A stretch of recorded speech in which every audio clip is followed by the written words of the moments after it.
ఊతప్పడం చేసుకోవడానికి అండి రేషన్ బియ్యం అయితే చాలా బాగుంటుంది. రేషన్ బియ్యంతోనే ట్రై చేయండి. నేను ఈ గ్లాస్తో 2 గ్లాసులు తీసుకున్నాను ఈ రేషన్ బియ్యాన్ని. ఫస్ట్ ఆఫ్ ఆల్ దీన్ని బాగా 3 to 4 టైమ్స్ మంచిగా కడిగి తీసుకుందాం. ఇదిగోండి చక్కగా 4 to 5 టైమ్స్ వాష్ చేసుకున్నామండి. ఇప్పుడు దీంట్లో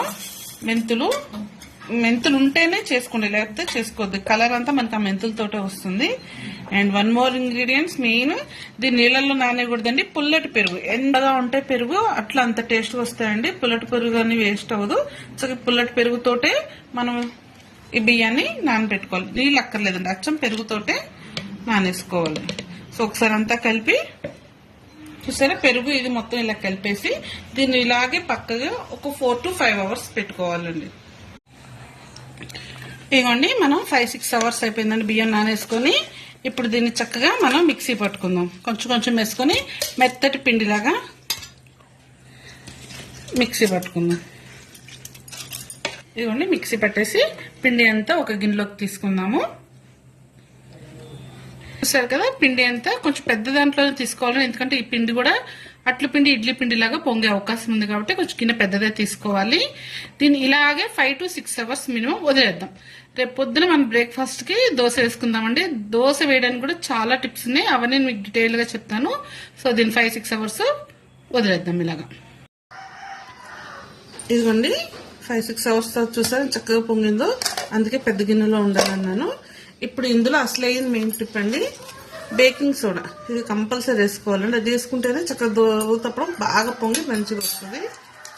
అలాగే పిండికి సరిపడా ఉప్పు ఇవి వేసుకొని బాగా కలుపుకోవాలి.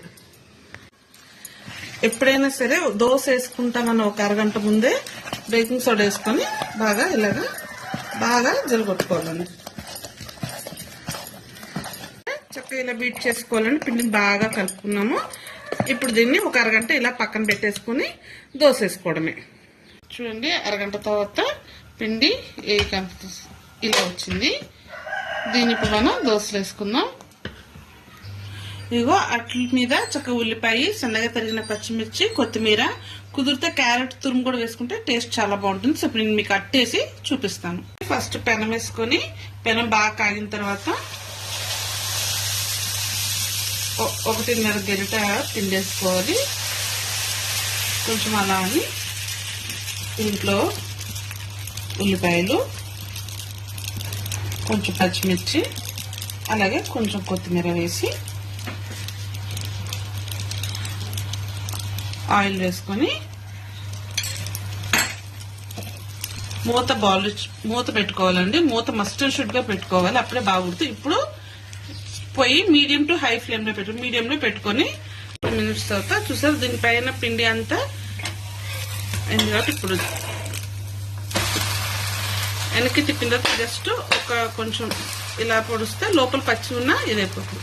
అంతేనండి, మన దోశ అయిపోయింది. ఇంక దీన్ని ప్లేట్లోకి తీసేసుకుందాం. మన ఊతప్పడం రెడీ. దీని వీటిని కోకోనట్ చట్నీతో సర్వ్ చేసుకోవడమే.